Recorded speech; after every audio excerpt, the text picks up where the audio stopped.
Hello, everyone. Oh my gosh, it's 6 o'clock. Well, 6 o'clock Pacific, 9 o'clock Eastern. I'm so excited to see all of you guys here. I am really excited because last I looked, we had over 200 people registered for this workshop. So, yeah, Which is awesome. it's awesome because let me tell you, I've seen this workshop already once before. We had it in our Female Musician Academy as one of our expert workshops, and it was so good. So, you guys are going to learn a ton.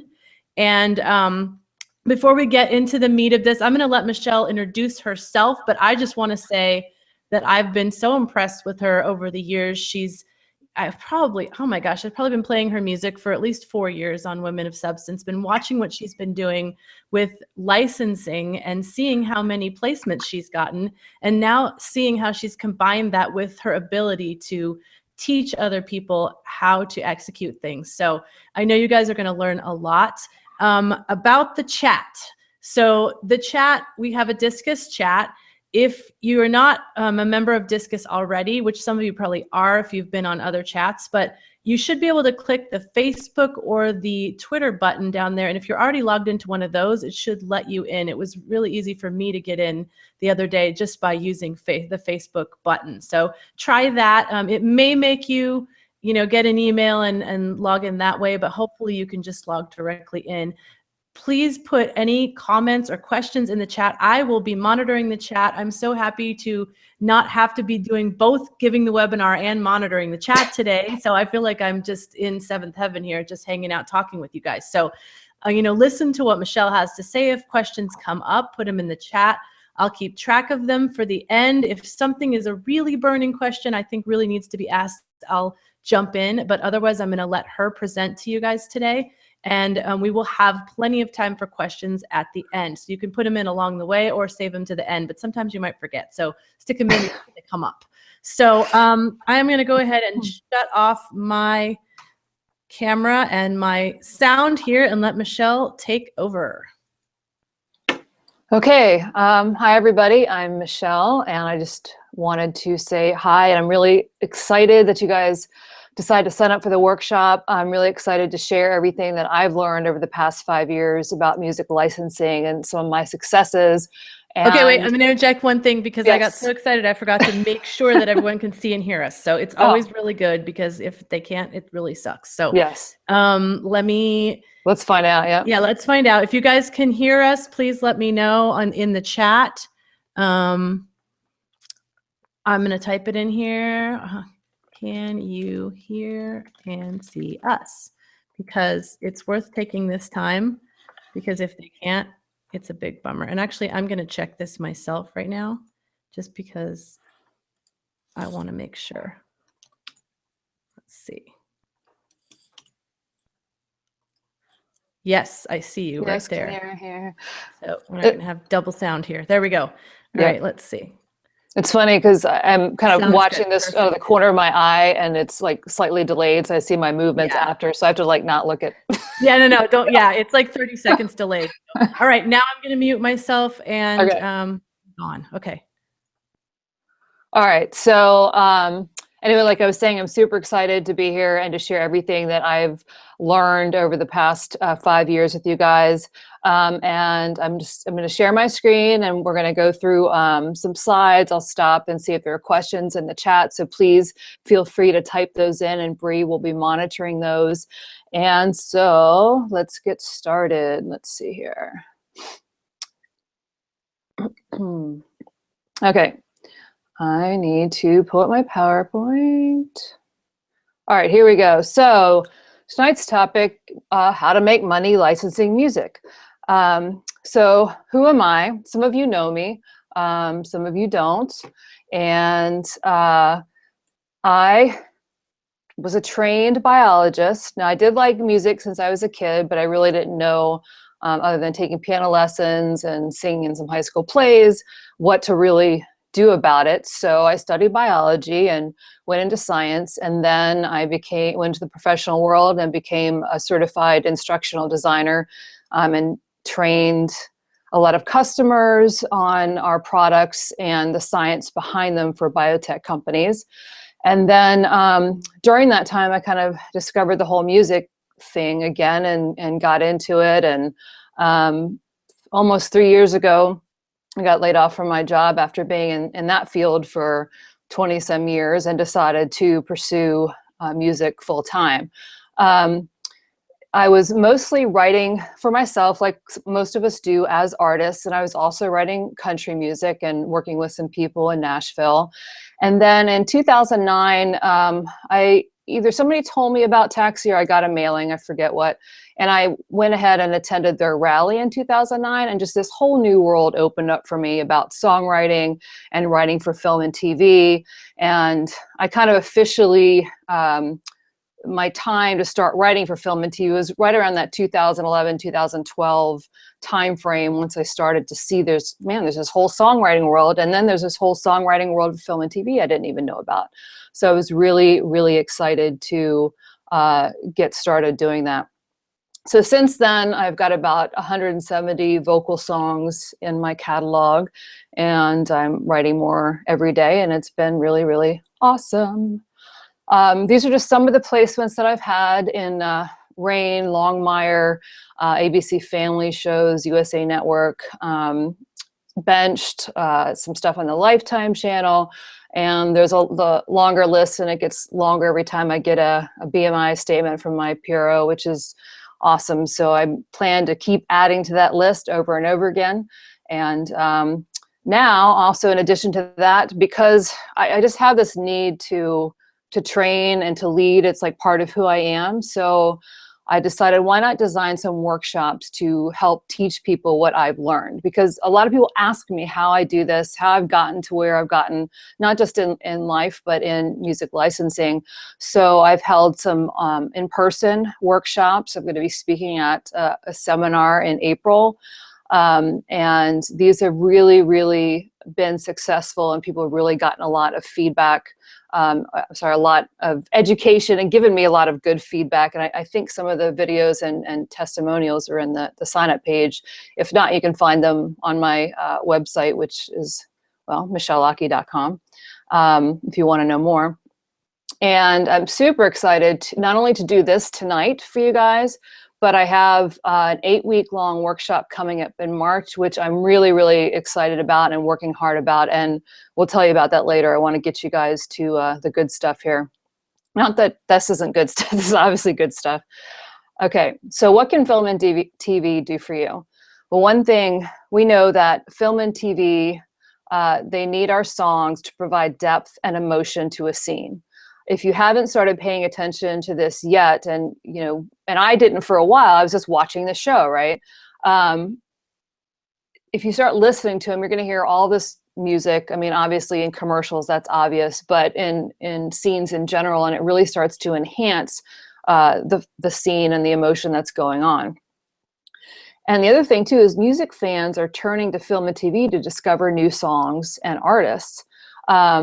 I had a placement in Dance Moms that happened to be the feature scene at the end when they do the dance, and I decided to release it once I found out about that placement, and the sales from that have just been like $500, $600, maybe even $700 now, and it'll trickle in, like as the show gets replayed around the world, then more people come and find that song and buy it. So it's kind of a new avenue there, which is really, really cool. And I've heard this happen to other people that get their songs placed as well. There's my out of order pictures, my little restaurant filming scene, and iTunes. So it can also open up a new income stream through syncs and royalties. And syncs are basically upfront license fees for your music, and they call it sync or synchronization fee because they're taking your music and they're syncing it to something that is visual.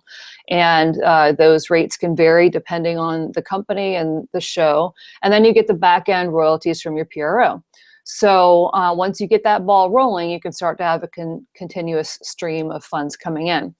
And there's a lot of room for all of us to be doing this.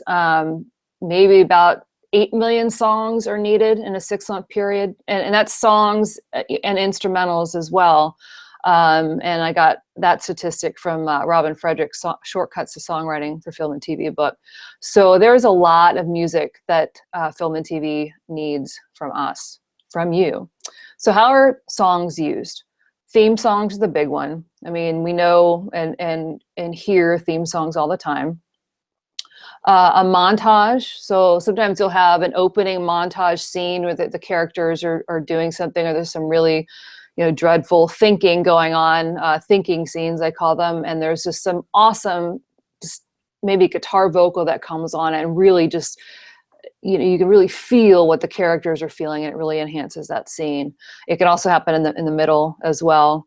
There's what we call background, and this is, I'm still talking some vocals here, where it might be playing from a car radio or a nightclub or a bar.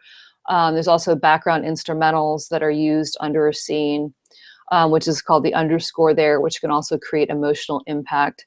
And then there's trailer music for movies. There's ads.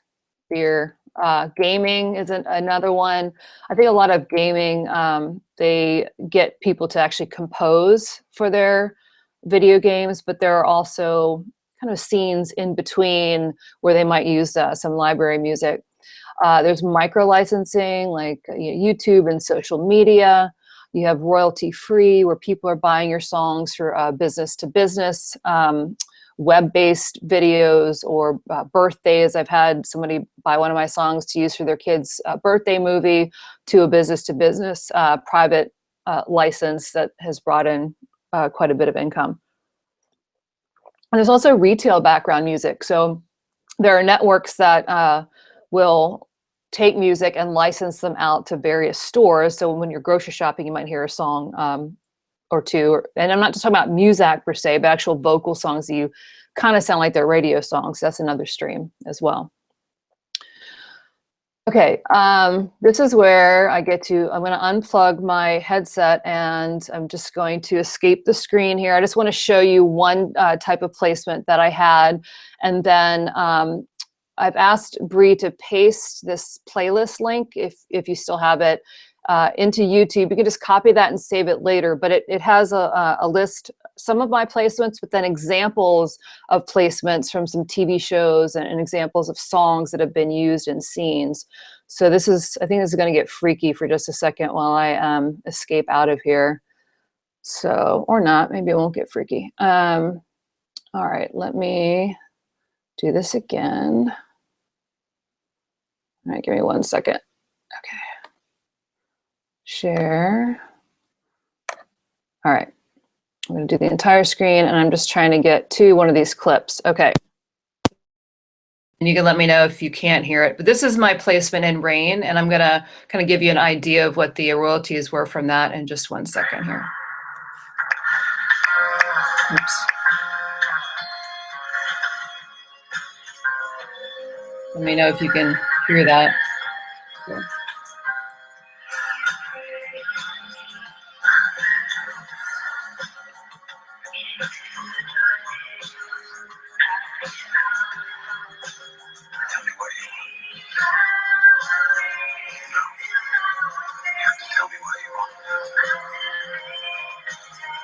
So that's one of what we call an opening scene. I was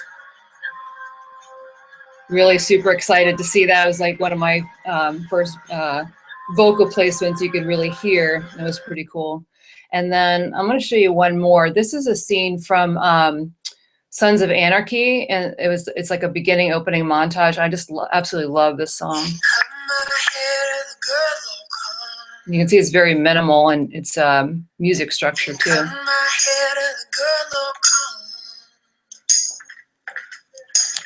Let's go, Taylor. Pull it up.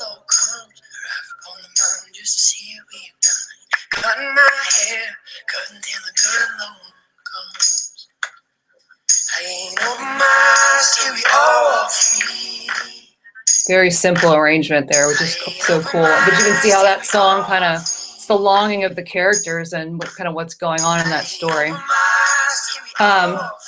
You don't want to dwell too long on that. We'll copy the playlist or email it to you. So if you want to watch more scenes, I'm going to plug my headphones back in here now. And if you couldn't hear it, I apologize. We'll get out that link for you. So I'm going to PowerPoint.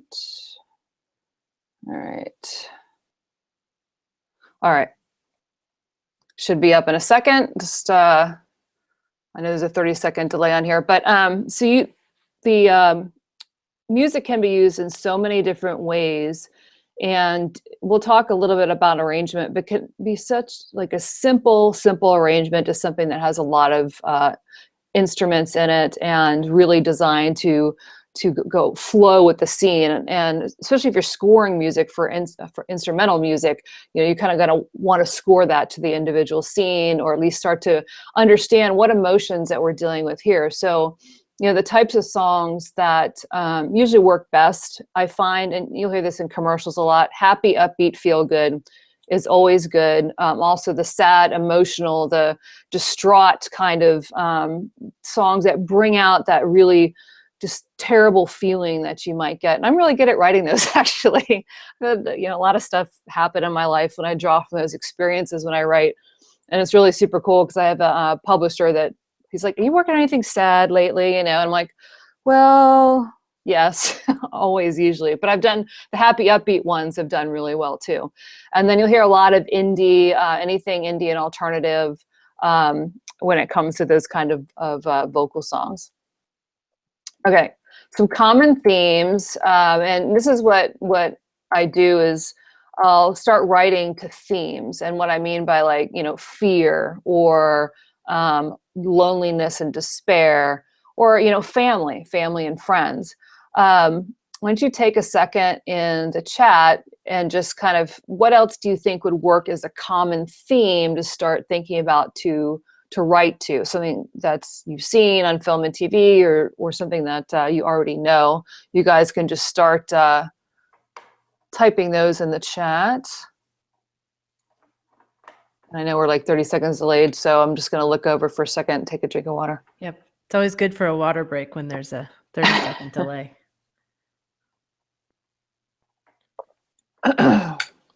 Anyone else can think of themes? Hopefulness.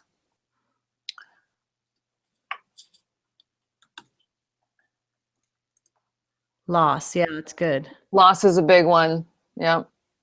And you can almost just brainstorm these and kind of have your list in front of you. And it's not necessarily the same as the title. It's just it's a feeling, and then once you start recognizing that, then you can start crafting songs for specific themes that you might work. Obviously, yes. Happiness. Forgiveness is good, I think, because Yeah. a lot of times, there's a story resolution where it involves Revenge. Forgiveness. Anger, travel, anger, loss, kinship, transitions are big ones. Yep.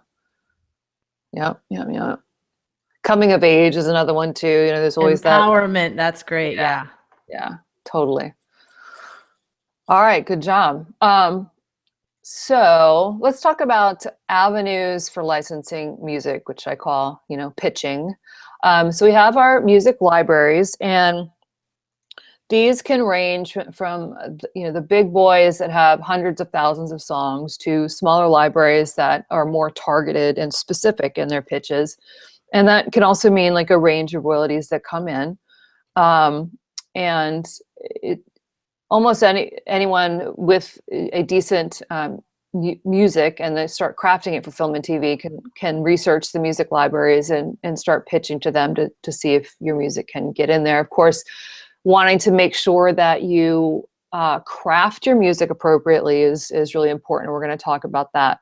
They often call the music library stock music. They license film, TV, all other media. Sometimes, and oftentimes, these bigger libraries have the owners or a core group of composers that also compose music in addition to the music that they accept from writers. They'll take submissions externally, so you can go, if you can, and I'll tell you how to research it, but you go to Google and you find music library and find one that says they're taking submissions online. You can usually submit your music direct to them online. They'll tell you what their process is.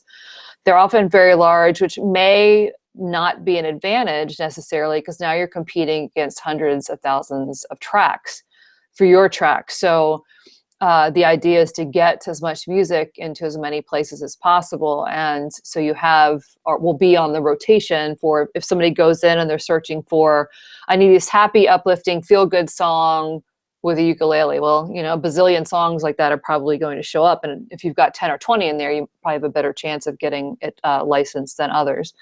And a lot of these sites, they do pitching like individually, but then they also have places where supervisors and producers can sign in and kind of search for music on their own too.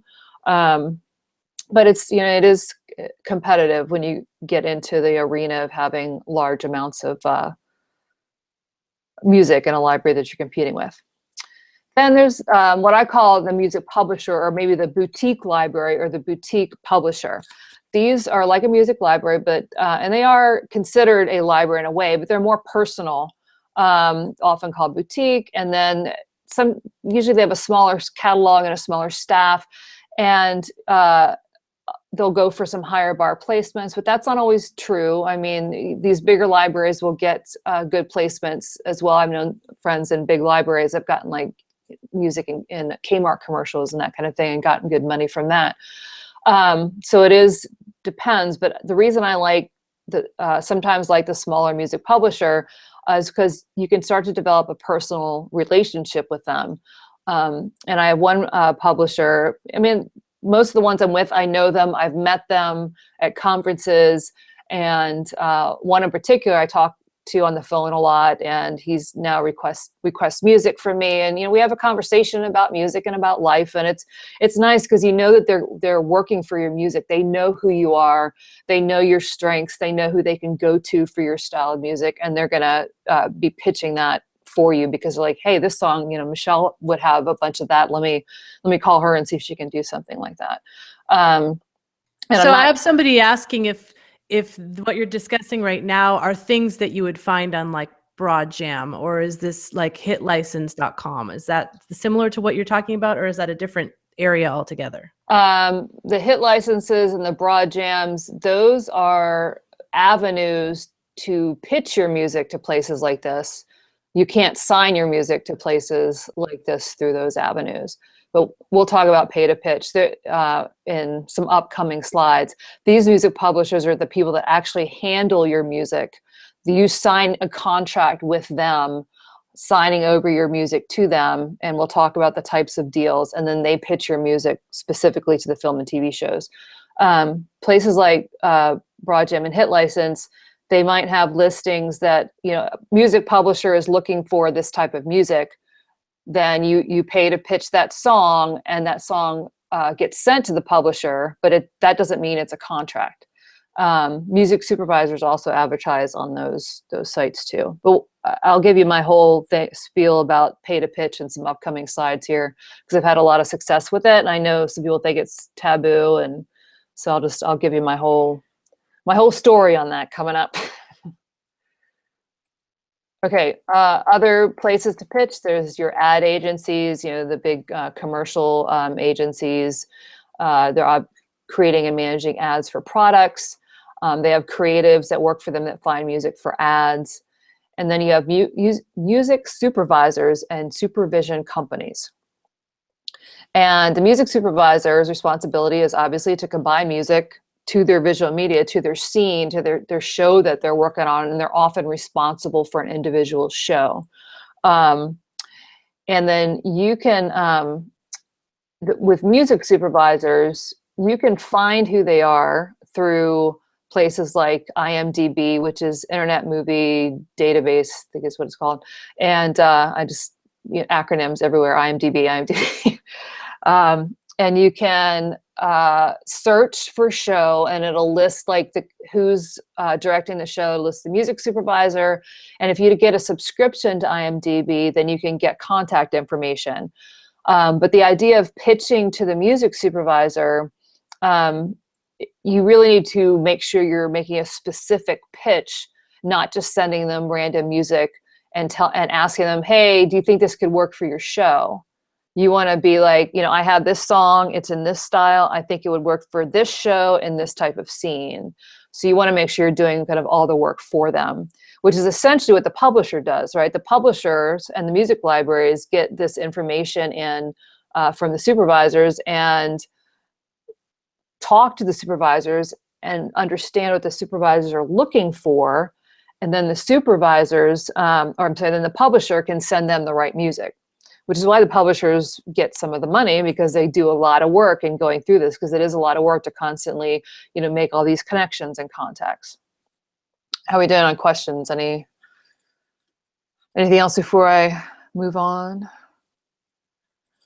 Sorry, I'm trying to keep myself muted. No, it's People are fine. asking a few questions that I know you cover a little bit later, so I'm just kind of letting them know you're going to get to that. And Okay. and if you don't, for some reason, I'll make sure I ask their question. Okay, cool.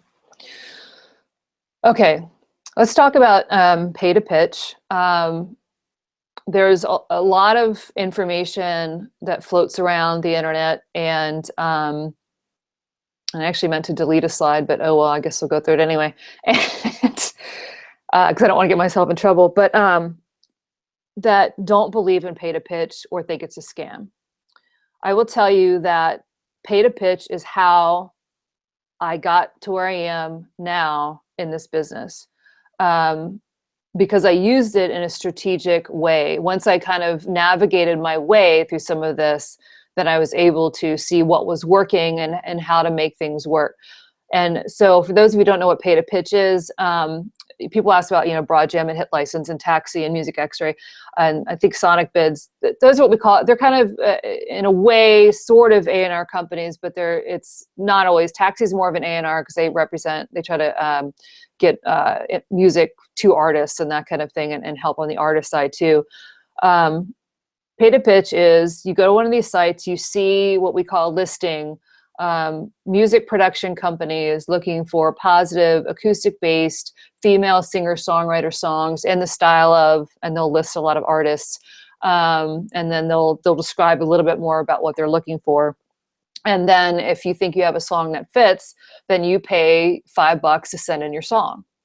They figure, and the $5 usually, covers the administration of that site. I think, at least on the sites I use, that $5 does not go to the listing party. There may be places that do that, and I think there are places that do that, because it does take some, you could get 100, 200, 300 songs if you're the person on the other end, and now you got to go weed through all these songs.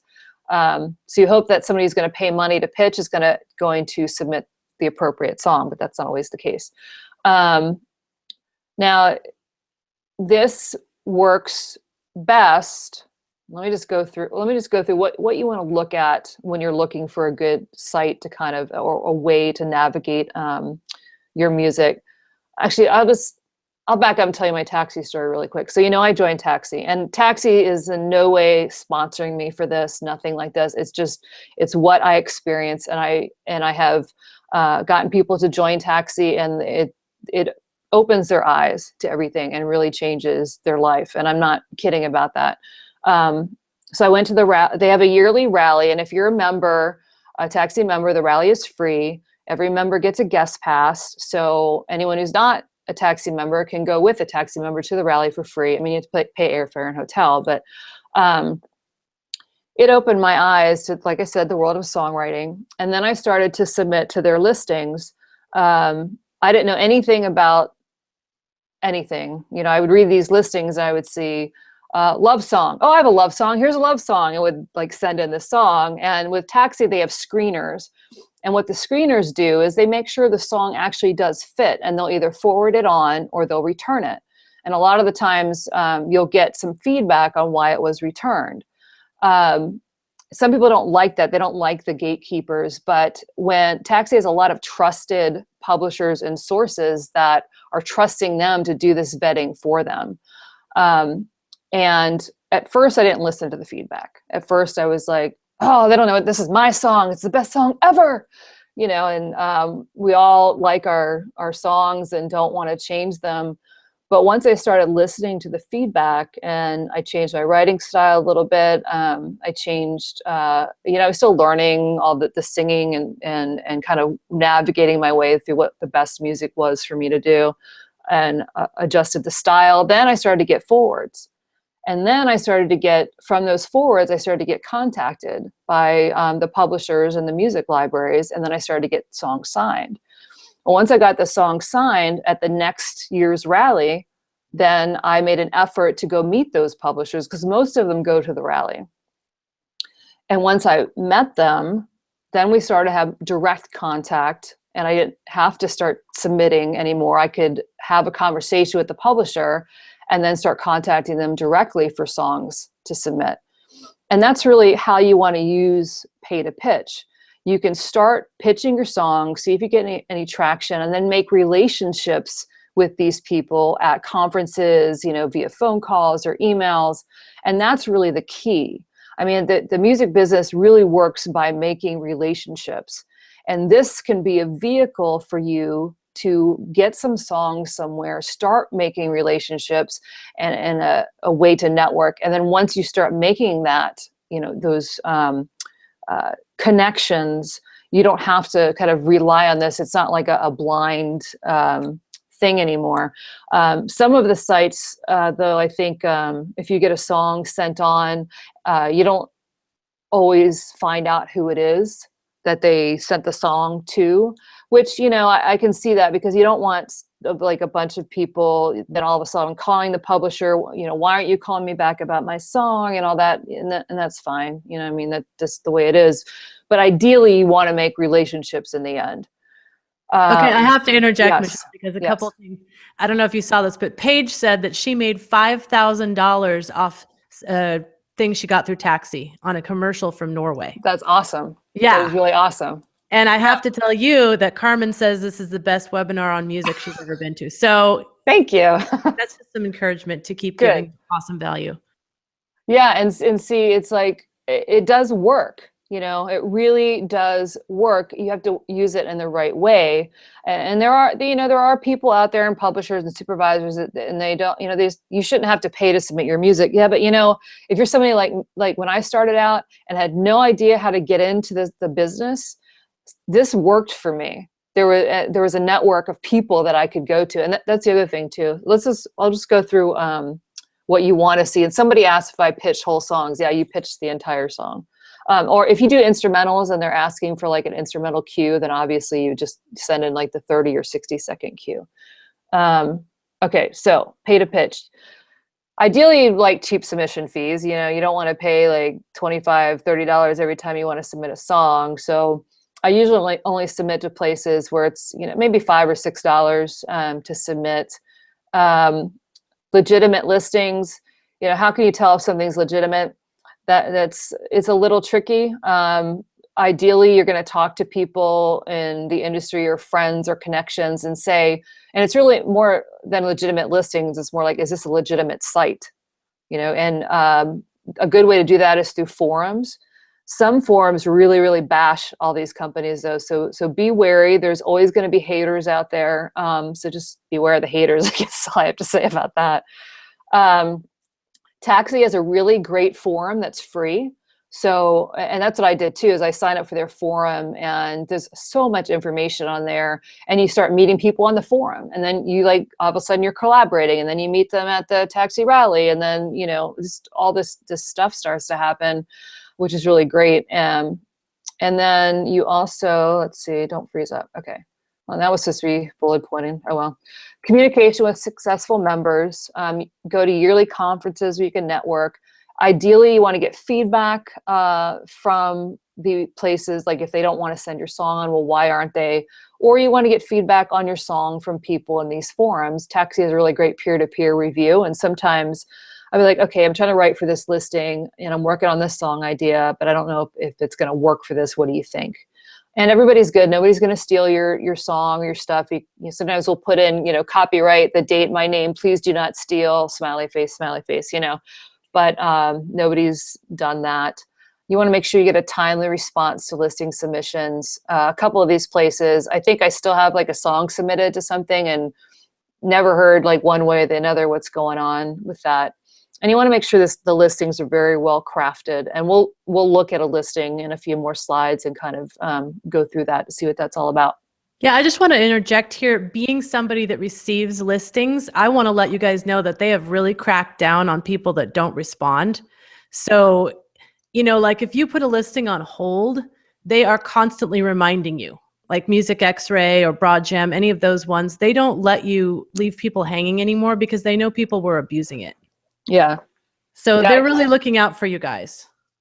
And then somebody asked, do you get get something more than just not what we're looking for, like a real critique on Taxi. Taxi, depending on the listing, some listings are just yes and no, and then some will come with like they'll have a check, like an overall 1 through 10 checklist, lyrics, production, music, this, that, and the other, and then they'll have comment sections. So they'll comment on like 3 or 4 aspects of the song, which is really nice, and I like to get that feedback. You can also, like I said, go to the peer-to-peer, and then I know Taxi has like a $20 song review thing where you get something that's much more detailed, but usually you can find that out on the peer-to-peer, or if you submit it to a listing and get feedback that way, which is nice, because if we're not willing to take feedback and learn to write, in the way that we need to write for film and TV, then we're not going to get anywhere. And I think a lot of people have gotten frustrated. I've talked to people, yeah, I submitted a few things, I did that for about a year and got nothing, and so I just stopped. Like, well, did you change your song? Did you start writing differently? No. Well, it took me a whole year before I got my first forward, and I was just so excited. Wow, the song got sent on! Yay! It's like the best thing ever. And then you get 20 returns or something, and then but then the forward, once you start understanding the business and how to craft them and paying attention to it all, then it starts to the forward rate starts to increase. Okay, I'm going to go through the be wary of part rather quickly, because I don't want to get any hate mail from any of these places. But I'm always wary of sites that promote contests like above the pitching stuff. But I did win some stuff from one site, my interface for my recording. So, it was a legitimate contest and it was cool. And but I don't want that to distract me. I'm very focused on, I want to pitch. Contests are nice. And I do submit to stuff here or there, but I want to pitch. I don't really like a lot of extra fees tagged onto submissions. I understand sometimes, unless if I have a song that I think is really going to work for this listing and I trust the site and it's $20, I might do it just because I'm like, okay, I really think it's going to work. Let's see what happens. Because sometimes you'll get some feedback one way or the other, or it'll open a door and they'll come back and say, this song doesn't quite work, but I really like your voice. I really like your sound. Feel free to send me, other stuff, and you might make a relationship that way. But I don't like when there's crowd reviews or peer reviews or song popularity tracking. For me, it's not useful. It's not like an actual review of my song, for instance, from somebody that's licensing music already. So I'm just a little wary of that stuff when I look at the pay to pitch sites. And now I'll skip through that before I get anybody else in trouble. But so other ways to pitch music. Obviously, you can do direct submissions to libraries or music supervisors. Networking is the biggest way to find out how to do that, and to go to conferences. Some of the good conferences, there's the Taxi Rally, and believe me, if you know a Taxi friend, see if they've got a guest pass for the following year, and go before you decide you want to do anything or join. I mean, it's just eye-opening experience. Sync Summit, the Durango Songwriters is they're good, very good conferences to go to. ASCAP is huge, but I know a lot of people go to that as well. I like smaller conferences personally because I get to meet people and talk to them instead of a million people. I don't know where I'm going. What am I doing? And research. So how do you find, how do you submit to libraries and supervisors? We talked about Internet Movie Database. That's a big way you can find the supervisors. You might be able to connect with them through LinkedIn and as well. Music Library Report is really, really good for finding music libraries. You can search on there. It'll give you a list of who the library is, if what kind of deal they have, are they taking direct submissions? Because some of them will let you submit online, some won't take unsolicited submissions. So you can either email them and ask them, can I send in some songs, or you have to make connections. A pay to pitch scenario. Of course, you don't know you're submitting to them, Music Library Report, I think they have like a free like sample membership, and then oftentimes during the year they'll have like discounts to their membership, and they're really good. And I still go on there every now and then just to see what's new and what else I could be researching. You could do Google searches, but sometimes the generic music libraries come up, or ones that I might not necessarily want to submit to. But anytime I do a search, sometimes I'll go 3 or 4 pages in, and some of your boutique libraries will come up, and then I'll just save the information, like bookmark it to go back and research later. And then you could always ask, other people, hey, do you know about this library? Hey, I saw this, what do you think about this library and its deal? And that's the way to get started if you're really not into the pay to pitch idea. But definitely networking and conferences is going to get you the most. Okay. Before we move on to crafting songs, are there any new pertinent questions?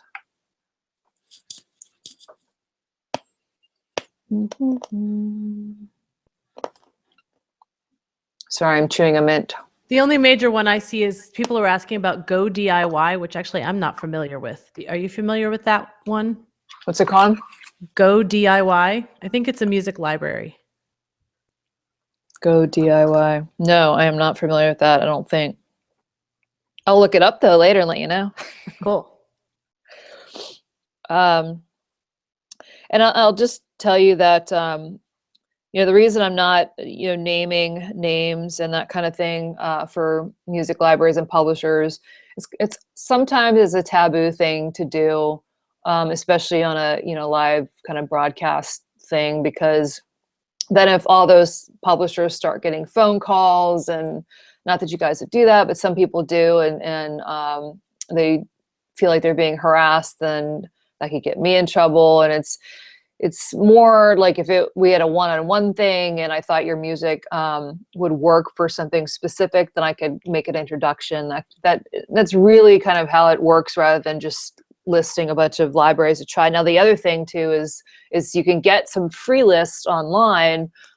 They're not as comprehensive as some of the lists you can pay for, and then you can start going through those lists and doing your research that way as well. So that's kind of why I don't name drop and that kind of thing. It's just not a real kosher thing to do, I guess you could say. If that's the right term. If it's not, I'm sorry. All right, crafting songs appropriately. This is like one of the most important things you can do before you start pitching your songs. We talked about going to conferences, learning. It's not just a network too, but the conferences should have classes on crafting music appropriately for film and TV. Because it is a little bit different than just trying to write like a hit song and writing for yourself. And when I say writing for myself, I mean like as an artist, I'm putting out this CD and I've spent 2 years writing 10 songs kind of thing. It's a little bit of a different animal. One thing to know too at conferences, and this happens more often than what you think, don't just hand someone you just met that's a supervisor or something a demo saying, hey, here's a few songs. I mean, they might not be the best, but if you can listen to them, and that might turn them off. I mean, some of them will be willing to listen once, but you want to come with your best stuff, 4 or 5 of your best songs on a CD that's nicely labeled with your business card. And also I would bring a thumb drive, because I've been told recently that a lot of people are kind of not having CD players in their cars or their computers anymore. So now I'm kind of wondering, okay, what happened to that CD I dropped off at, this conference last year? So I kind of come with a few different media types for them, and my best stuff, samples of my best stuff, which should be obvious, but it does happen. Okay. So as far as crafting songs, I'll show you a listing, but then I'm going to break down a few of the points in the next slide, because you're not going to be able to read all this. But you might get something positive, like I was saying before, positive, acoustic bass, piano, guitar, singer-songwriter, male vocals, 5-star music licensing company, blah, blah, blah, blah. We won't go through all that. I'll just kind of go through the pertinent parts that I pick up if I'm going to craft a song for this. Positive, acoustic-based, piano and or guitar, singer-songwriter songs with male vocals. And I do write songs that I have other people sing. mean, I sing a lot of my own stuff, but if there's a song that I feel like needs a male vocal, I will get a male vocalist, or I'll co-write with somebody who's a male singer. Acoustic bass. Now, this is the funny thing. Recently, I submitted an acoustic-based song to a listing, but because I had some string pads in there in the very like back, even though I felt the song was acoustic-based, because of the string pads, they're really picky. They returned the song.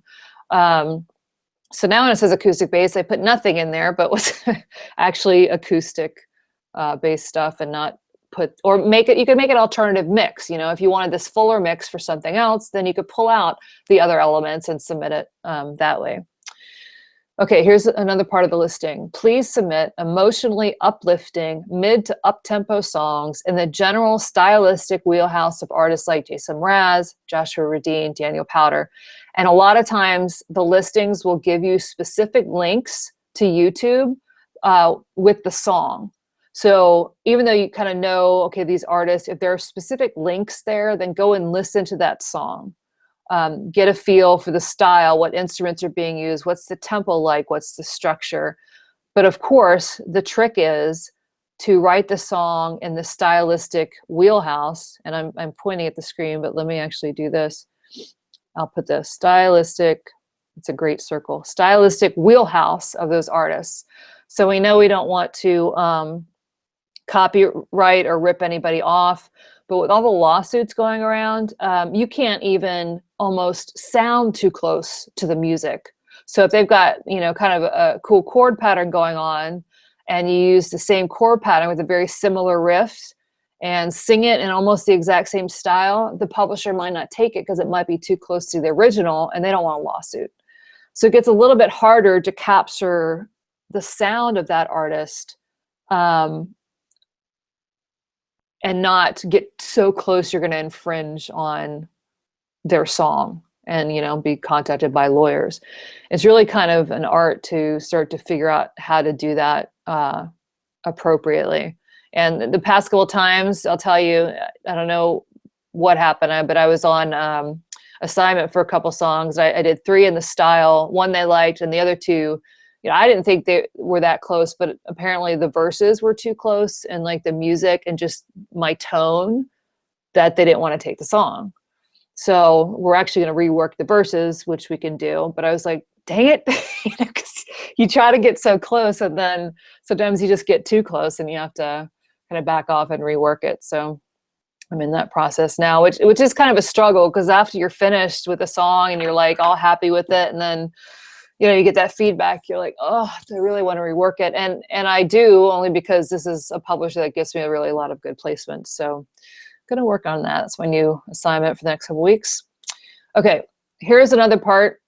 Solid song structure, uplifting melodies, and a chorus that sounds like something you'd hear on the radio should make them happy. Be sure your lyric themes are positive, feel good, and universal. And we'll talk about universal. But basically, it's avoiding specific names, places, dates, times, brands, and profanity.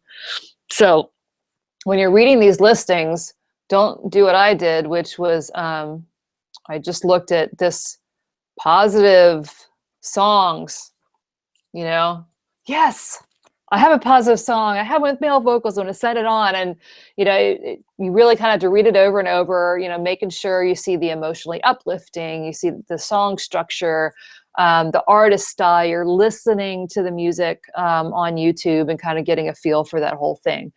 So paying attention to what they want is going to get, and really targeting it is going to get you a better chance of that song being sent on to the appropriate person. Okay. All right. So one thing, you know, some of these listings say, you know, they want a song that's going to sound like you might hear on the radio, but, you know, you generally don't have to be writing some big giant hit song. A lot of stuff that's used is like, you know, indie and lo-fi and in the backgrounds. They don't need to be like this perfectly polished, pristine song. They do have to be well recorded. They do have to have what we call the universal lyric, which is really one of the hardest things that I've ever kind of had to grasp, because I was writing story songs, you know, country music, folk music. songs with descriptions in them. And when you're writing universal lyrics, you can't put descriptions, but you still have to make the song emotional. And the way you do that is you have to find creative metaphors and useful things to make these songs make the person feel, obviously, what they're seeing, make that emotion come out even stronger. I think I've got a few more examples about that, but it's definitely something that you will learn over time. And we all write songs with emotion. We know how to create emotion, but now you have to tell it in a different way. Sometimes attention grabbing instruments are a no-no. I think we had one song that I really liked. The drum beat was really cool, but the supervisor thought it would be distracting in the scene, so they didn't use it. I was like, so not that it can't be in there, but if you've got some really crazy electric guitar lead, that might distract somebody from the scene when they really want the scene to be focused on and just the music to be like an underlying factor in the scene. A simple guitar vocal could work. I mean, on some of the examples I have, it's just, guitar and a vocal, and it just really gives a foundation for that scene. Wow, we've got so much to cover and there's so little time. All right, I'm gonna have to start moving faster then. Obviously, writing to themes, we talked about that before. When you're writing about emotions, using metaphors is a really great thing, and I'll have an example here in a minute. And then as far as arrangement, I mean, common structures, you don't really need anything that fancy. They don't like key changes, and it's really nice to always try to have a place that has some space, or like oohs and ahs. Oohs and ahs they really like in writing, to use under scenes. Okay, here's an example of a universal lyric. This is one of my songs. It was used inside the PGA episode, which I still haven't found yet, because it's a song. Well, let's see. I'll let you know what it is. The song's about in a minute. But this lyric: I walk around parading as someone I thought you thought I should be. I fill in the gaps with dressed up distractions, disguising the facts with secondhand seams. Now, when you first read this, and if you really have to hear the song to hear the emotion, I can send you kind of a link to hear some of it. But I'm not telling a story here. I'm starting to trying to evoke a feeling. And when you read these, okay, gaps, they're dressed up distractions, disguising the facts as secondhand scenes. What does that mean? You don't really have to have meaning in the song per se, as long as it provides emotion.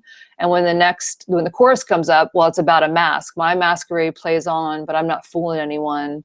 My masquerade plays on and on. And it's a very simple chorus. Obviously, somebody's hiding something. And when you go back and then the first chorus is kind of talking about that, I'm walking around parading as someone I thought you thought I should be. So, and when you use that, and I would play you the music, but like I said, I can send you the example. Under a scene, it's going to give this emotion of somebody struggling, somebody hiding, which is why I want to find that inside the PGA episode, because I'm like, all right, what did they play this song under? Like, who was it? Which golf player? So here's another example. This is an Ingrid Michaelson song, her song Everybody. This is a universal lyric. We have fallen down again tonight in this world. It's hard to get it right. Trying to make your heart fit like a glove. What we need is love, love, love. Everybody wants to love. She's using a lot of metaphors, your heart fit like a glove. We've fallen down again. Darkness drains. Swing open your chest and let it in. Those are all kind of nice metaphors without describing a scene or a situation. Like if you were in a song and you said she wore a red dress, down or that rested on her thighs, and black boots that matched her eyes or something, that's a little bit too descriptive. And so you kind of have to find the emotion that you're trying to convey rather than tell the story, because the show is going to tell the story. Okay. There's so much to talk about. Quality, like I said, it should be recorded well. mixing your vocals. A lot of times they like the vocals kind of mixed back down in the song and not really that prominent. And then of course there are instrumentals, writing cues. There's a whole another webinar I could probably do on writing cues, because that's where some of the money comes from too. So I think we need to start getting into the money, by the way, so before this ends. One thing I did want to mention is to start studying the TV shows using tunefind.com. You can search shows and then it'll tell you what music was used in the shows. And then once you start doing that, you can research those shows and their music and see what shows your music may fit or what you might think you might be able to write for. It's a pretty cool site. It's free. And so I do that sometimes, like, oh, that's a cool show. And I'll go see what music they're using and see what I can come up with. Okay. Now let's get to the business side and the show me the money part. So I'm just going to show you some of the royalties and kind of how this varies. These are from my PROs, just so you can see. Rates vary widely depending on the use and the network. And that's just, I don't know what their calculations are. It's, NBC can pay way different than a cable channel that pays way different from some other international channel. It's crazy.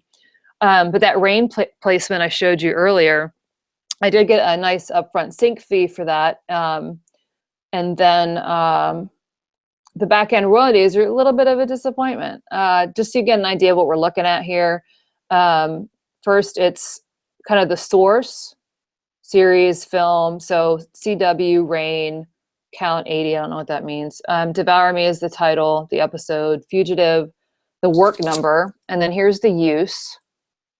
Listen, I can draw so well. Use is BV is background vocal. It was used for 47 seconds. And then this is 2015 Q2. I co-wrote this, so I get 50%.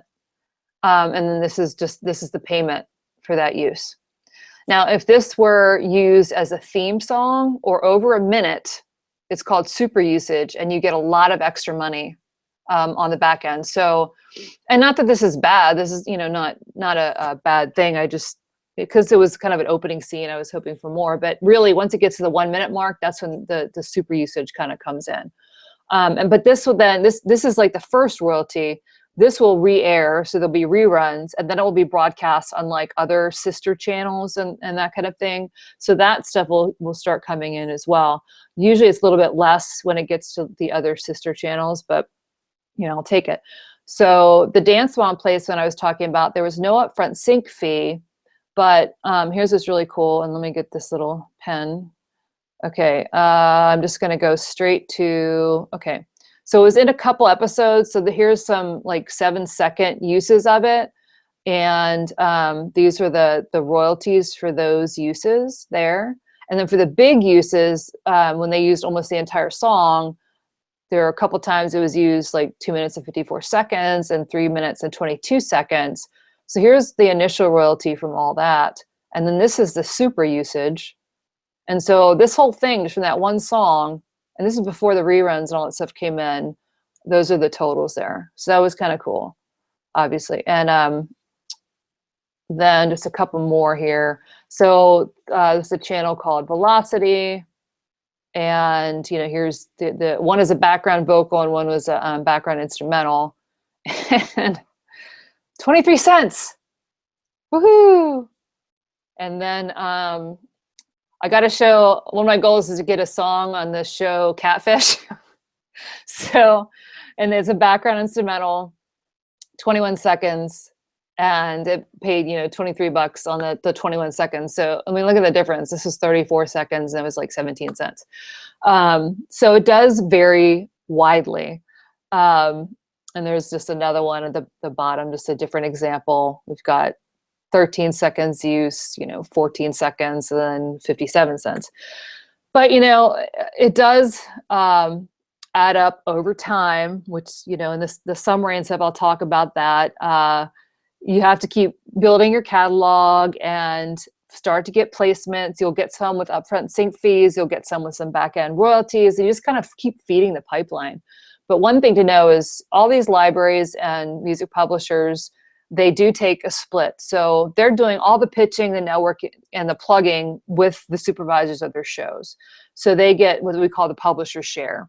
Basically equates to 50% of what the song makes. So if your song makes $1,000 total, the publisher gets 500 and you get 500. And, you know, some people have a really hard time of giving away their money, but I'd rather get 50% of something than 100% of nothing. And if I can make connections where these guys are going to get me good placements and continually get me placements, and they're going to have better connections and more time to do this than I have, then I can focus on writing and getting my songs to the right people that are going to do this for me, rather than spending a lot of time networking and making my own connections. I mean, I still do that, but I still have a lot of time to be able to write, and which is really what I love to do, is to write and record. And so they make my life a little bit easier. So fine, take 50%. And some splits are different. Some split the publishing with you depending on who the publisher is. And others will do what they call a buyout. So they'll pay you a certain amount per song you write, but that's the only upfront money you get, but you still get the back end money. So there's all kinds of deals and everything like that, which is, I guess, our next topic. I don't know why there's champagne there, but whatever, it's a deal. Pop the cork and you get your first placement, you probably will. So there's exclusive deals, and these vary from in perpetuity, which means when I sign my song to this publisher, they now own the copyright, they own the song, they get the publishing, I still get all the writer's share and the back end royalties, and we split the sync fees when they come up. Then there's exclusive in like 1 year, 3-year deals, where they don't own the copyright. They just, whatever they make during that song, you'll split with them. Sometimes it's a sub-publishing where, again, you get to share some of the publisher's split, and you get like 25% of that plus your writer's share. So reading the contracts carefully and just understanding what you're getting into is important. I'd be very wary of any place that starts to say they want to share in your writer's share, because you're the writer, and you know, nobody else should be taking part of the writer's share. And I've seen some of those deals come across the table, and I just I don't sign that. I don't think we should start giving away our writer's shares. Then there's non-exclusive deals, which means that if I sign my song into Library A and it's non-exclusive, I can still take that song and sign it to Library B. There is an issue with that. Maybe if both those libraries are pitching to the exact same music supervisor and they don't tag those songs right, and then it gets kind of messed up on the PRO end, then the publishers might not get their appropriate share. Plus now they might be hearing the same music from multiple places. So sometimes what I'll do is I'll sign a song in a non-exclusive library, and then I might sign it in a royalty-free place that is licensing to a different market. Or I'll retitle a track, because some of the libraries that pitched a lot of the reality shows, like the track's retitled because then they can track it better, and I'll send it to them. But if I sign a non-exclusive deal with a really good publisher that I like, that I know gets really high bar placements, I probably won't put it anywhere else, at least, you know, not for a while, to see what comes up, just, you know, out of courtesy, that kind of thing. And I know that I can always write another one.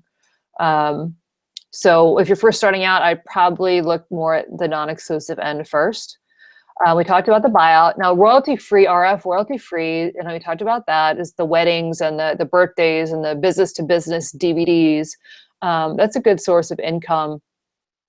And then direct license, I mean, like directly to the music supervisor. And that deal you'd have to work out with them, like how much you're going to get paid, and are you going to get, what kind of credits you're going to get in the TV show or film. And that's, you know, that's another whole thing. You know, you got to get a music lawyer and kind of figure out, you know, I mean, sometimes they'll tell you what their budget is anyway, but that's where your bargaining chip comes in, which is, again, is what the publisher takes care of. Okay. Summary. Only 4 minutes after 10 or 7, wherever everybody is. Okay. Questions before I go on to summary? I haven't been able to really look at the comments and stuff, so I've been blabbing.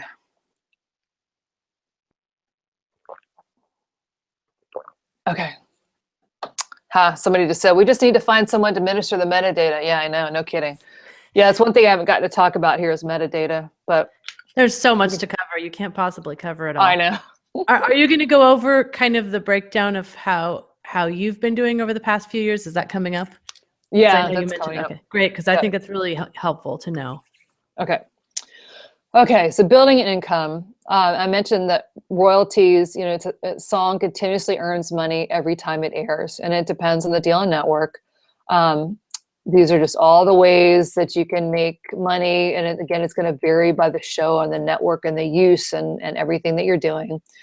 And gaming, digital downloads, it all starts to add up over time.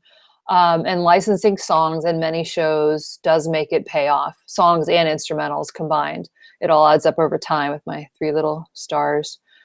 So how long does this take? We have something that we call at Taxi the 5-year plan, which means that, once you decide, okay, this is what I'm doing, I'll be writing for film and TV, and you start working at it pretty hard, it takes about 5 years to start to see a good return on your money, or I'm sorry, on your songs and your licensing. Now, this isn't always the case when you could land a really good commercial deal and get something right up front, but I mean like consistent. You want to start to get consistent income, because what happened last year, that really good deal might not happen this year.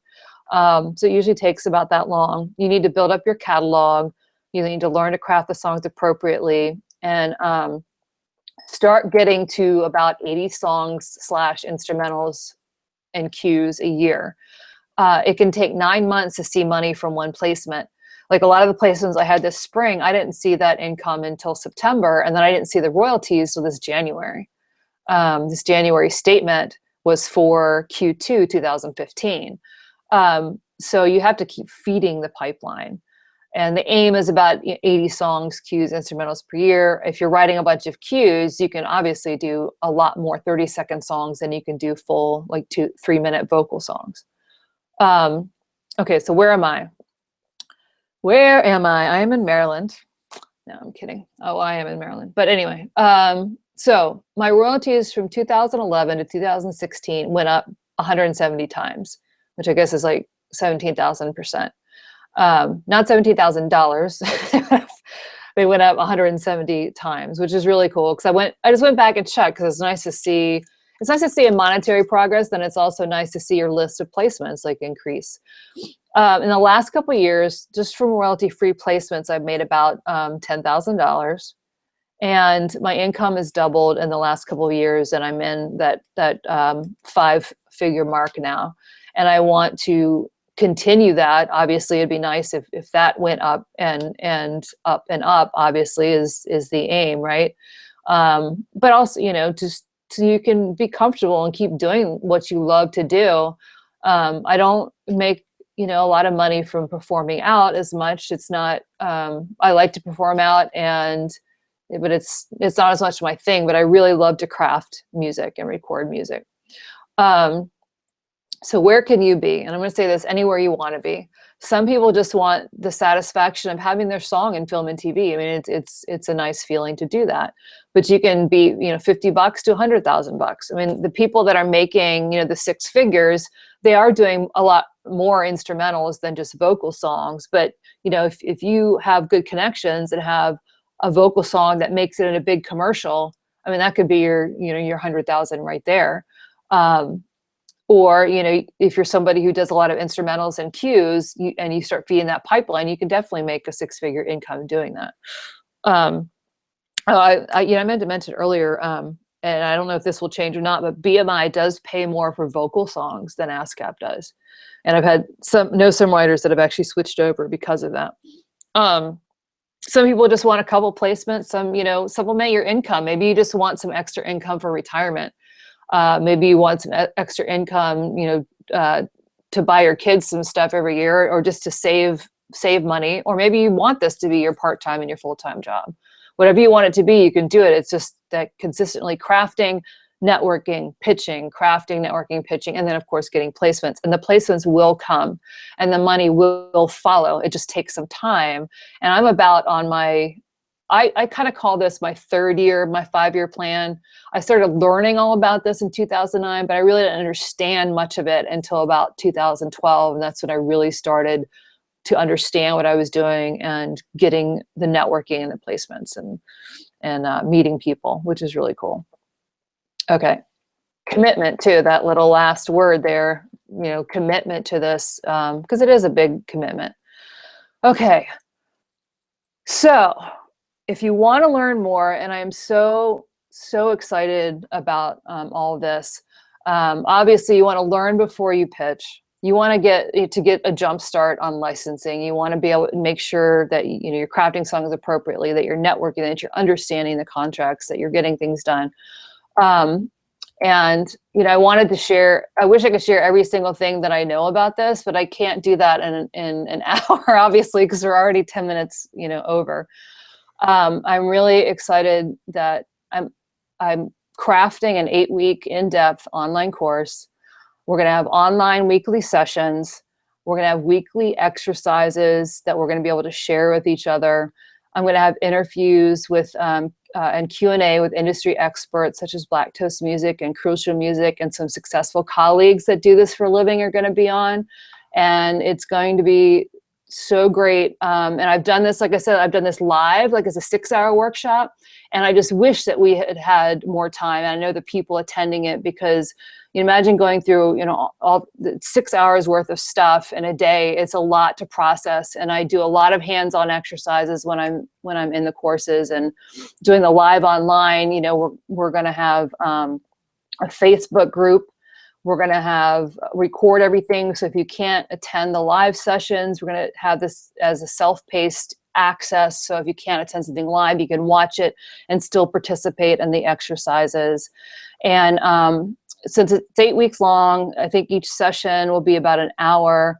I'm pricing the course around $497, but because you guys have all signed up for this webinar, you're getting $250 off of that, which is really cool. So it's only going to be $247, which this expires Friday at midnight. But what's I like about this price, to be able to offer this to you, is if you go to a conference, and I'm not saying not to go to conferences, but we all have budgets.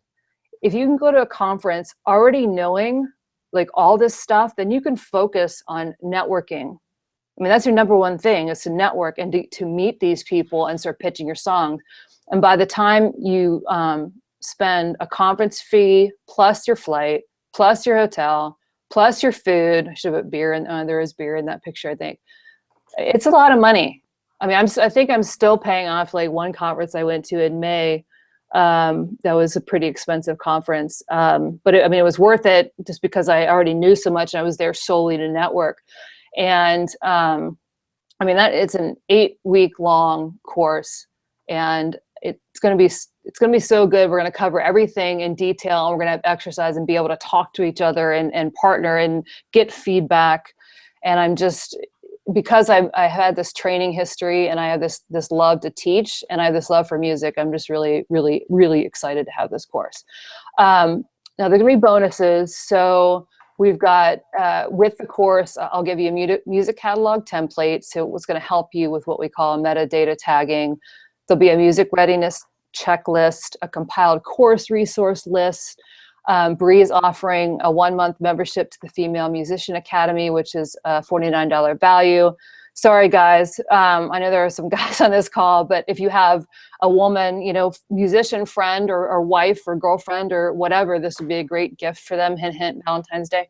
And you'll get a list of music publishers and supervisors through the Indie Bible with this. That'll be a free offer. And obviously lifetime access to the course materials and anything new that comes up, because I'm always finding new things, and sometimes I'll blog about them, but I can also create some modules about it. And that's all if you sign up before Friday at midnight. Now, if you sign up tonight while we're here, then I will also, for the first 20 people that sign up, I will do a consultation with you. I'll review 3 songs kind of from the perspective of music licensing. And then I can help you I'll write out like a customized 5-step plan for you to follow, to kind of guide you, navigate you through the music licensing water, like, where I think you should submit your songs, or what conferences would be good for you, or maybe, help with the songwriting aspect of it and a little bit more detail, whatever you want to go through with that. And I've done this for some people before, and so I definitely want to offer that to you. But it's got to be sign up kind of before we end here, and while I'm kind of answering some questions, because I'm going to go back through the chat. And I know that that Bree will post the registration link into the chat. And I also have my email up here too, michellelackeymusic@gmail.com. So, if you're hesitant to register tonight, but you're thinking about it and have some questions, you can definitely email me. But I'm telling you that price for what you're going to get, you won't find that anywhere else. If you thought the information was valuable tonight, we're going to be able to break down so much more over the course of that 8 weeks. I know 8 weeks is a long time, but like I said, if you miss one, then I'll have it recorded, and you can at least watch that and still participate in the exercises and the Facebook group. And it'll be a private Facebook group for only people who have taken the course. So I'm just incredibly excited about it. I know that we will send you some testimonials. Here's a testimonial for one of my workshops that I did for anyone interested in music learning, licensing, learning how to start. Michelle's workshop is a must, and in-depth hands-on, led by someone who has real-world experience and a truly inspirational story. I mean, I hate tooting my own horn, but you can read those on my website, and we've got the testimonial videos as well. So I know what I'm talking about. I know there's people on this call who know me, so I'm just really, really, really super excited to be doing this and sharing my knowledge with you guys. And it's something kind of that's close to my heart, is just being able to help people. Because I know I've got some other stuff coming up that I'm helping people with too. So I'm glad you were able to show up now. Questions. I haven't been able to look at the chat in a while. Okay, I'll help you with questions. But first, I have you. to say, because I'm super excited. So Marcella says she wants to sign up. And Marcella, I tried to send you this directly on reply, and it wouldn't let me. It said, you've already sent this link too many times. So I posted it again above. Great. But we've also, April Kelly wants to sign up, which I'm so excited because I just met her recently, just heard her music for the first time, and it's so good. So I know that she will be so successful with licensing. Let's see. I have a bunch of questions here. I'm going to pull this up. The first one that people had was, should you master your music before you send it out for licensing consideration? Yeah, I master. I get everything mastered. Now, the funny thing is, sometimes I'll send them mastered tracks to, and this is to the publisher I already have a relationship with, but he'll be like, oh, I think I want somebody to remaster that, but that's his decision. But you do always want to have some mastering on there and not, just send the mix. So the short answer is yes. And as long as it's a pretty good mastering, I don't think that's going to be like a make or break issue, but yes, please master. And how much do you spend generally to get your tracks ready? Like, do you pay musicians to record? What is the general cost to get each track ready to start licensing? Yeah, so that's tricky. Money is always an issue, right? I can't afford to spend $1,500 a song every time I have to produce a song. So the good thing about networking is that you get to meet co-writers who also produce. And so that's what I do. I made relationships with and people that I have a good synergy with. We write together, and they end up doing most of the recording. And then, we do a 50-50 split. Sometimes, I'll give them some additional money for production, depending on what the deal is I have with that particular person. Sometimes we'll do like, a 60-40 split or something like that.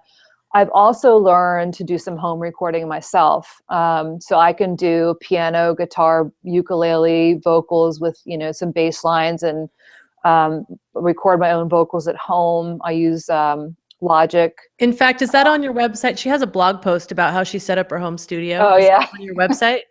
Yeah, it's on, is it on my website? It's on my YouTube channel for sure. Okay. Yeah, it's really cool. She Music. tells you exactly what she does to set it up.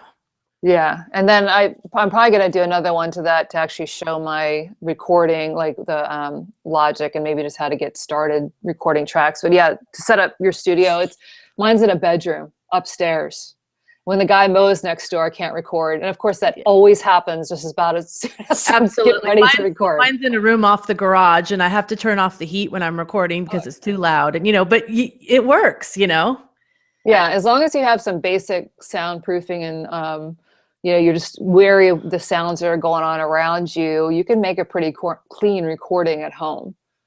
But yeah, I can't, I just can't afford to spend, and I know, a lot of people can't do that. If you're going to turn 80 tracks out a year, you can't be spending, sorry, I was going to say, I know I was going to say a lot of money on on recording.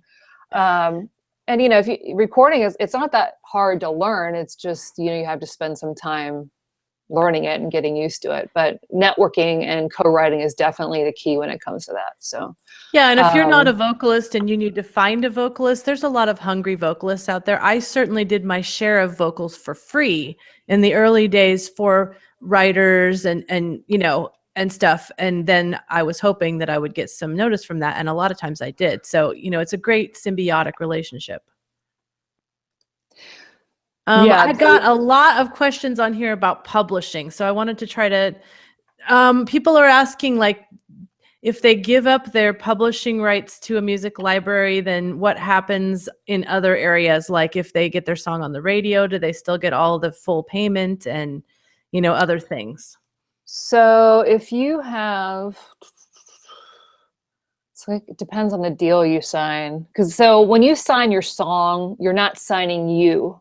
Let's just put it that way. So, but if some of my publishers, I sign the song to them forever, and they technically own the song. I can't release that particular song on my own, but some of the publishers, this one publisher I have has a record label. So if I get a good placement, he releases the song. Other libraries are exclusive only with the respect to film and TV. So that means that I can release my song if I want to. Now, some of them will want to share in the mechanical royalties of that, and some won't. It really just depends on the deal. Non-exclusive, no problem. They get the publishers from film and TV. You can release, your song on the radio and sell it and whatever, and they don't get part of that. So it all, again, just depends on the deal itself.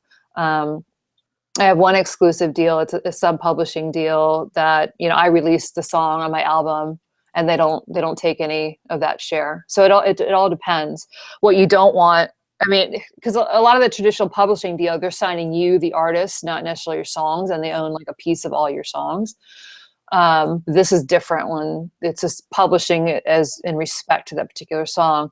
One thing to be wary of that I did not mention before is be careful of those administration deals from CD Baby and TuneCore, because they're publishing administration deals, which means they're kind of acting on your behalf as a publisher, and it's non-exclusive.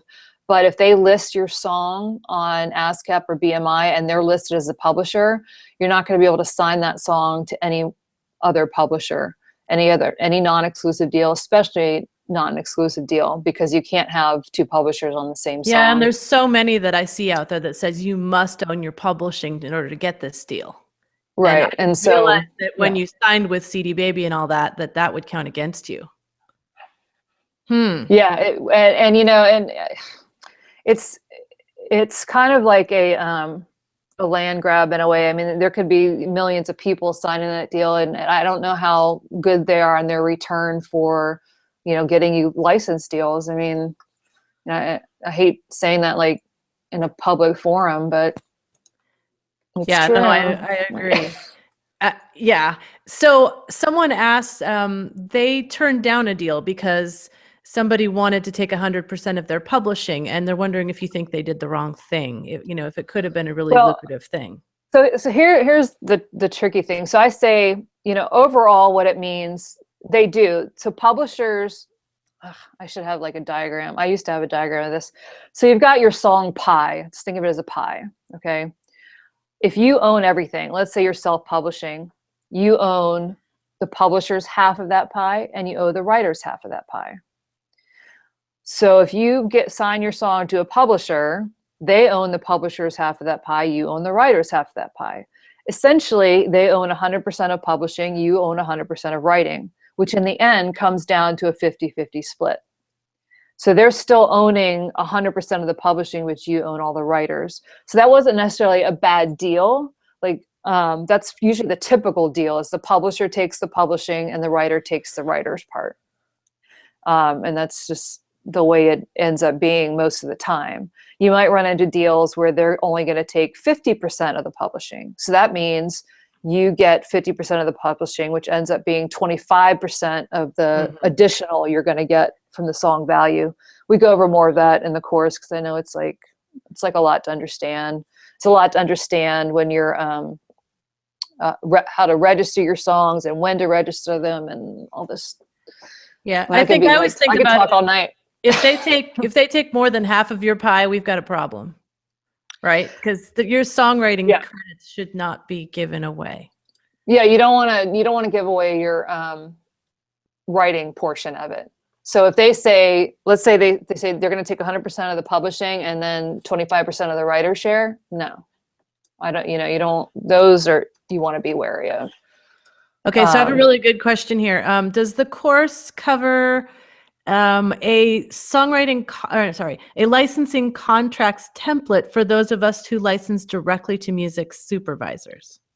I do have some examples of contracts that I will share. And this is the other thing we're going to talk about on the workshop. There's a bunch of different contracts you actually need. You need a contract between you and any songwriters. You need a power of attorney, or what we call a one-stop. You need a work for hire if you hired anyone. And then, you should have, a template to use. We can go to music supervisors. Now, of course, the language and everything should always be checked by an attorney, especially if you get a really good deal on that, because, people will write some different things and misunderstand this or that or the other. So I always tell people, these are just templates. Obviously make sure you check with a music attorney before signing anything, blah, blah, blah. That kind of thing. But yeah, we'll have some templates for you to peruse. I should put that on my list of bonuses. Yes, that people would really. Anytime that you don't have to figure out something for yourself, it's always a great bonus, and you know that someone's gone over it. So is it a good idea to specialize in certain areas? I'm assuming they mean like genres. Like no, they mean like CHR. What is that? Film. Then all areas. What does CHR stand for? Maybe that. So I think they're asking, like, should you specialize in television or film? And then I was kind of wondering if you should specialize in certain genres. I wouldn't specialize in either television or film. I would kind of write for both, thinking you're going to do both, unless you really have a good network of people that that are making films and you could get in with that, then you might concentrate on that. But really, in a lot of films, the same types of music is used, except for Christian film. Trailers. Sorry, Christian film. Okay. I kind of write, for a lot of times now, either A, write for listings, B, I write for what publishers kind of give me. Okay, we're looking for this, or I just write to themes. If you write to those general themes that are going to work, then you can end up pitching them to film or TV, depending on what listing comes up. And then what genres to focus on. That's a good thing to know, is what genres you're really good at. Which, at first I was like, the big pop queen star thing is what I thought I wanted to do and what would work for me. But I wanted to sing a lot of my own stuff. So that wasn't really my vocal range. So then it was all like the Ingrid Michaelson ukulele stuff. And then now I'm kind of the Lana Del Rey and London Grammar kind of the XX and Daughter, because that stuff seems to be picked up by a lot of the younger shows. And so I focus a lot on the kind of the indie pop, indie alternative for me. They do say to find a genre that really fits what you're good at and focus on that. I do, though, like to write a lot of blues rock, but I'm not a blues rock singer, but I co-write with people who are very good at producing and singing blues rock. So a lot of times I'll do lyrics, maybe a little melody, and then we'll kind of trade off like that. So that's another area that I like. but I would focus, on one or two genres that are your best when you first start out instead of trying to do everything. That's really helpful. Sense. Okay, before I answer the next question, I have to say, and I had like 41 comments when I last refreshed, so I'm still going through these, but LB signed up. Super excited for her. She's got really good music. So if you're a woman and you're on Women of Substance, I know your music, and I know, so I can make comments on your music. And I've played much of her music. It's very good. So let's see. So this question is being asked by two people. So if I register for my songs myself with BMI or ASCAP, is that considered self-published? And then what happens if you then sign with a publisher after that? Do they re-register? This is, it's not really, anyone can register their songs with BMI or ASCAP. That doesn't mean you're necessarily published per se. It's pretty much like if your song is written and you put it out in the world and then you get it signed somewhere by yourself, you are considered the publisher. But so let me give you an example because it's kind of tricky to explain. I did create a publishing entity within BMI because technically, if you want to be listed as a publisher, you should have a publishing entity. I registered the song under that publishing name, and then I sent it over to a non-exclusive library. And they kind of check to your ownership to see if you own the song. One of the ways they do that is by seeing if you registered it on the PRO, which I did. And then of course I had my name as the publisher, like who's, Shell Sings Publishing is like my publishing. Who's that? They were immediate red flag, right? And I said, that's just me. It's not a big issue. They said, oh, okay. And then they re-register it usually with an identifier. So, if you do that, it'll be fine, but just make sure it's you that's the publisher and it's not somebody else, obviously, that you signed the song with. So they usually will register it with like an identifier or like a tag or a number or their name, and then they'll register with their information. So you should be fine as long as it's you that's the publisher and not somebody else like, CD Baby or TuneCore or another publishing company. It's fine. I don't know if that made any sense or not, but it's a little bit tricky to explain. It's kind of yucky. So, so Cher Lane, I'm assuming you know her because she says you're awesome and everyone should sign up for your course. Thank you. Okay. When is the class held? And by the way, June is asking this, but she already signed up, so she's in. Okay. I'm probably gonna end up doing it. This is what gets tricky. I'm thinking I like this time frame, like right now for me, because I usually teach lessons till about 7 Eastern. So I'm thinking about doing it, once a week at this time frame. But then I have the special interviews are probably going to be at some different times to go with their schedule. So that's what I'm thinking is once a week, the Tuesday nights at this time frame, and then we'll record them, like I said, and try to have them available, like the day or two after. We'll always follow up the next session. We'll have like Q&A first before getting into the new information. And we'll probably do like 30, 45 minutes of information with 15 to 20 minutes of question time, go over the exercises. That's kind of how the week will flow is what I'm thinking. And depending on how many people we get enrolled, I'll probably just do like a quick poll of people that, is this time going to work? Because I don't want to be changing it every week. Because I think that for me and other people, that might get a little frustrating just because I like consistency and I'm a control freak, maybe. You could say that. It's good to have consistency. So Carmen says, yes, I signed up and surely I'm one of the first 20. So that's awesome. Yes. Let's see who else we've got here. Let's see. Thank you, Bria Michelle. It's so hard to read all this. So I'm really excited that Katie Marie came. She's got such good music. She said it was super informative. Thank you so much. This workshop has been excellent. It's like so hard to go through all these comments, which is great. So yeah, people are asking what day of the week. And, if you decide on Tuesday, I think that's great because someone's got to lay down the law. And when I'm in my Female Music Academy, I try to take a poll to see what days people can do it. And it's always like half the people can do this day and half the people can do this day. So I choose the one that's the most popular, but sometimes you just got to say it's this day.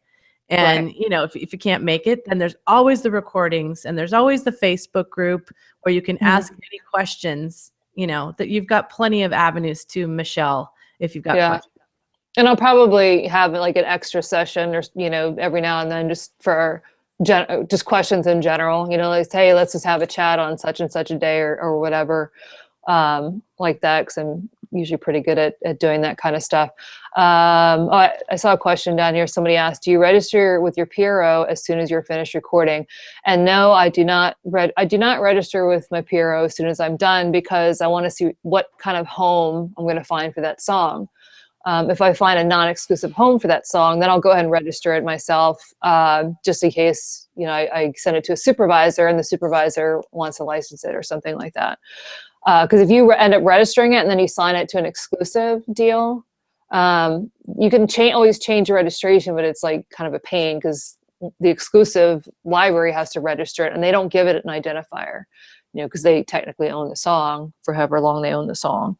And it's sometimes you don't even have to register the song until you get a placement, because it takes like 6 to 9 months, but a lot of times you might not know about the placements for a while. So, but the good thing is your publishers will register them. So I don't rush into it at all. Okay.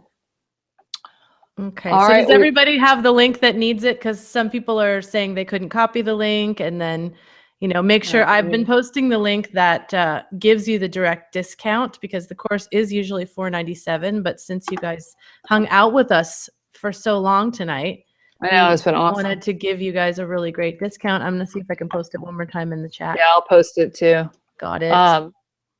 And if you get there to it's called the Teachable site, the discount code is REG247. So I can post that there too, just in case. I try to make it easy, but So Elle has a good question about how it crosses over for Canadians, because obviously they have some little bit of different rules over there.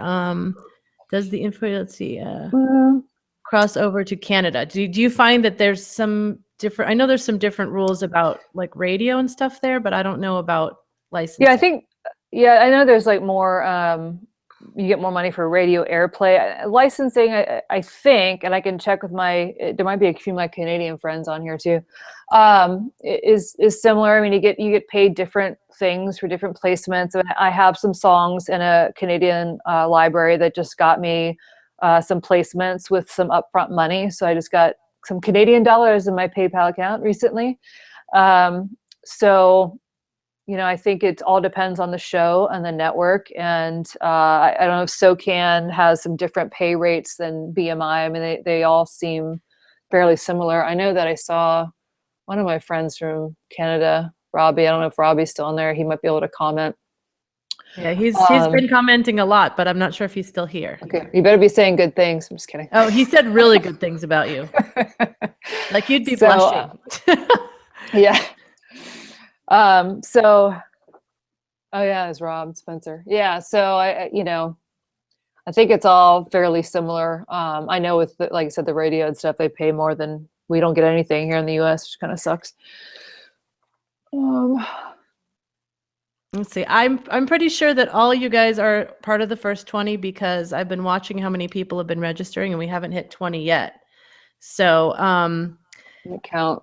We will probably, since it is now, we've been on here a long time. So we will probably shut this down, and we are probably getting close to the first 20. So if you want to email, Michelle and ask her before you do it, if you really want that first 20 thing, go for it. I suggest you do it tonight though, because if the class doesn't fill up, we'll send out a replay tomorrow, and we'll let other people register. So if you really want to be in this class, I suggest you do it tonight. And if you want that first 20, you can probably get it if you do it tonight. Let's see. So can you don't? Yeah, and I'm trying to keep the class size, reasonable. I want quite a few people to attend, but I want to make sure that you guys, have the first chance to get in here before I kind of click the button and decide, okay, that's enough. But, so I do like personal attention. So anyway, I do appreciate you guys coming on. I hope this was useful. I tried to share as much information as I could without, hopefully confusing or getting myself in trouble. for you know, it's just like any business. You just have to be careful what you share monetarily value. Just like I was telling Brie earlier, it's like if you found out what Bob's salary was at work, and you're like, "Hey, I do more work than Bob. Why am I getting paid as much as Bob?" You know, I can't go into specific sync fees with different publishers and placements, because that's just all dependent on who you're getting licensed with and through, and the deals they make, and blah blah blah. So that's why I like my publisher to take care of that stuff for me. So Awesome. all right. Well, awesome. thank you guys so much for hanging out all this time. I know, when great information is being presented, we want to stay on as long as possible. Especially, I think the Q&A is so valuable because it allows her to present her personal experience and answer really specific things. So thanks for hanging out. I just want to encourage you one more time, take advantage of the course. It is going to be really good. And just thank you guys for showing up, and, tell anybody else about it that you think might really benefit from it.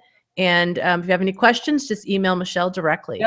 Yep. Email me. I'm here to answer your questions. And thanks a lot, guys. I really, really appreciate it. And I'm glad I was able to do this. See you guys later. All right. Bye.